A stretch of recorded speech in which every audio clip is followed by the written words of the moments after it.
Oke, sekarang kita akan bahas operator perbandingan di matematika ya. Jadi bukan hanya boolean. Di operator matematika juga ada perbandingan yang itu return-nya tuh sama, return-nya tuh boolean. Jadi ini gue mau hapus, terus misalkan cons angka 1 atau jangan angka 1 deh, angka pertama misal ini sama dengan 10 kayak gitu. Terus habis itu di sini cons angka kedua ini sama dengan 5 misal kayak gitu. Terus sekarang kita mau misalkan console log. Nah, angka pertama terus mau apa, terus di sini angka kedua. Ini kepanjangannya. Nah, oke, kayak gini. Nah, seperti di matematika yang udah kita pelajari di SD. Nah, itu tuh operator perbandingan di matematika itu ada gini, kurang dari, terus lebih dari, gini deh. Pertama kita bahas yang kurang dari dulu. Kurang dari, nah ini kan angka pertama kurang dari angka kedua. Nah ini benar atau salah? Kalau misalkan benar itu returnnya itu true ya. Kalau misalkan salah itu false. Nah di sini angka pertama kan 10, angka kedua kan 5. Apakah 10 kurang dari 5? Nah kan salah kan, berarti di sini false. Tapi misalkan ini 500 gitu deh, apakah 10 kurang dari 500? Nah ini true, ini benar, berarti di sini true kayak gitu. Karena ini tadi 5, berarti di sini false. Terus habis itu ada gini, kurang dari atau sama dengan kayak gitu. Kita pakainya gini ya, kurang dari sama dengan gitu. Ini tuh kalau misalkan di matematika kita bacanya kurang dari atau sama dengan. Jadi ini deh, misal ini 11 kan true karena kan ini angka pertama memang kurang dari angka kedua. 10 kan emang kurang dari 11 kayak gitu. Terus yang dimaksud kurang dari sama dengan itu tuh mencakup angkanya, angka yang ada di sini 10 kurang dari sama dengan angka kedua kayak gitu. Berarti ini juga true. Cuman kalau misalkan sama dengannya dihilangin, nah ini jadi false. Nah ini kayak di matematika lah yang kita udah pelajari sejak SMP kayak gitu sampai kuliah. Jadi emang gitu. Jadi kurang dari sama dengan, terus habis itu ada lebih dari. Nah ini false ya. Kalau lebih dari sama dengan ini true. Jadi lebih dari itu kan angka pertama harus lebih dari angka kedua biar true. Jadi ini 100. Itu kan 100 kan emang lebih dari 10 kayak gitu. Ini kan jadi true. Kalau ini lebih dari sama dengan, terus juga ada sama dengan. Nah sama dengan itu angkanya harus sama kayak gini. Nah cuman yang jadi masalah di JavaScript ini kan, coba kita tap off ya console log. Di sini tap off angka pertama number, terus kita console log tap off angka kedua, di sini juga number. Nah misalkan ada satu aja yang kita ubah jadi string, gini deh, pakai string gini.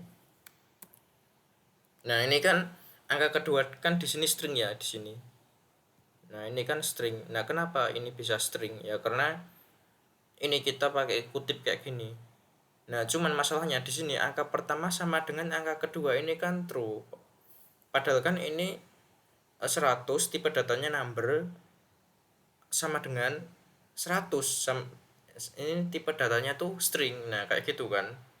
Nah ini malah true, harusnya kan false kayak gitu. Nah sebenarnya di JavaScript itu tuh kalau misalkan sama dengannya dua kali kayak gini, ini tuh cuman mengecek apakah sama dengan dari value-nya aja, bukan sampai ke tipe data. Cuman sekedar value-nya aja. Oh ini 100, ini 100. Ya udah ini sama dengan kayak gitu. Kalau misalkan mau mengecek value-nya sama tipe datanya itu sama dengannya 3 kali. Nah, jadi kayak gini. Ini sama dengannya 3 kali kayak gini, berarti angka pertama sama dengan angka kedua dicek value dan tipe datanya. Kalau misalkan sama dengannya 3 kali, kalau 2 kali cuman ngecek value-nya aja. Nah, kayak gini. Terus ini untuk sama dengan ya. Ini kenapa false? Yang ini true. Ini kan angkanya sama 100 100, tapi ini false. Karena ini number terus ini string. Kalau misalkan ini kayak gini sama-sama sini. Nah, ini true. Terus habis itu ada juga operator tidak sama dengan. Tidak sama dengan itu kayak gini. Tidak sama dengan. Nah, ini false ya, karena kan 100 sama 100 itu kan sama. Nah, ini kan tidak sama dengan yang ditanya. Kalau misalkan benar tidak sama dengan, ya return hasilnya itu true. Kalau misalkan ya di sini kondisinya salah, ya berarti hasilnya false kayak gitu kan. Nah, di sini yang dicek itu tidak sama dengan. Apakah ini tidak sama dengan? Nah, ini kan jadi false. Tapi kalau misalkan ini deh 99 atau 88 atau 99 gitu. Nah, ini true karena ini kan nggak sama dengan 100, kan nggak sama dengan 99 gitu. Ini sama ya kalau misalkan ada satu aja. Misalnya ini kan tipe datanya kan number di angka pertama dan angka kedua kan juga number. Kalau misalkan di sini kita ubah pakai gini, ini jadi string ya di angka pertama. Bentar gue cas dulu, takutnya ntar laptopnya malah mati.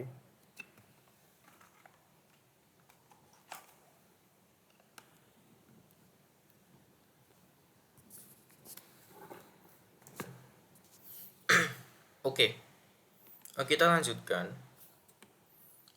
Nah, ini ya, ini string, ini number. Nah, ini tetap true padahal kan ya ini emang tidak sama dengan ya. Tapi ini kan yang dicek kan cuman value-nya aja. Atau misalkan gini deh. Ini juga string juga. Nah, ini tetap true. Nah, gimana cara ngecek sampai ke tipe data? Di sini tambahin sama dengan lagi kayak tadi. Terus coba kita salah satu. Nah, ini tetap true ya. Nah, ini coba deh kita coba run. Tapi best practice-nya itu ini true. Kalau misalnya kayak gini, ini true juga. Berarti masalahnya ada di sama dengan ya.